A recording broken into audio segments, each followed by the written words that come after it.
कोकाटेंचा video कुणी काढला याच्या चौकशीची शक्यता आहे।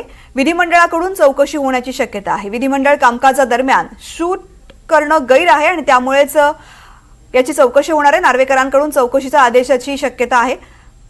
कृषी मंत्री माणिकराव कोकाटे यांचा व्हिडिओ समोर आलेला आहे आणि हा व्हिडिओ आता नेमका कुणी काढला याची सुद्धा चौकशी होणार आहे। विधिमंडळाकडून चौकशी होण्याची शक्यता आहे। विधिमंडळ कामकाजादरम्यान शूटिंग करणं मोबाईलमधून हे गैर मानलं जातं आणि त्यामुळेच चौकशी होण्याची शक्यता आहे। सागर कुलकर्णी या संदर्भातली माहिती देतात। सागर, कृषी मंत्र्यांचा व्हिडिओ काढला म्हणून आता चौकशी होण्याची शक्यता आहे।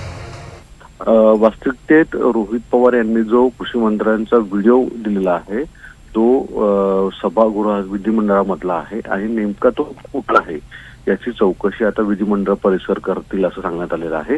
विशेष म्हणजे या प्रमेयाचे सर्व जबाबदार हे विधानसभा अध्यक्ष राहुल नार्वेकर आणि सभापती राम शिंदे हे असतात। जर विधिमंडळामध्ये कोणत्याही स्वरूपाचं असं चित्रित झालं असेल तर ते कुणी केलं हे देखील पाहणं तितकं गरजेचं राहणार आहे। आणि जो व्हिडिओ समोर आलेला आहे तो कदाचित सभागृहामधला आहे, त्यामुळे सभागृहामध्ये कोणत्याही व्यक्तीला मोबाईलद्वारे चित्रित करणं हे गैर आहे, चुकीचं आहे। तर नेमकं हे कुणी व्हिडिओ चित्रित केला, तो कुठल्या आमदारांनी केलाय, कोणत्या अधिकाऱ्यांनी केलाय की अन्य कोणी केलाय याची चाचपणी किंवा याची चौकशी आता होण्याची शक्यता वर्तवली जात आहे।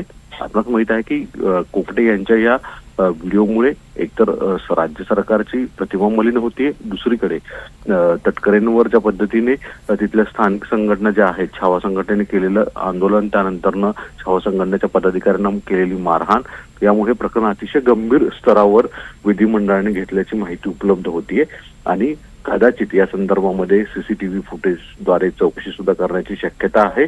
अशा पद्धतीने जर व्हिडिओ शूटिंग कोणी करत असेल जे नियमाच्या बाहेर आहे तर त्याच्यावर कारवाई सुद्धा होण्याची शक्यता वर्तवली जात आहे। निश्चित सागर, धन्यवाद संपूर्ण माहिती करता।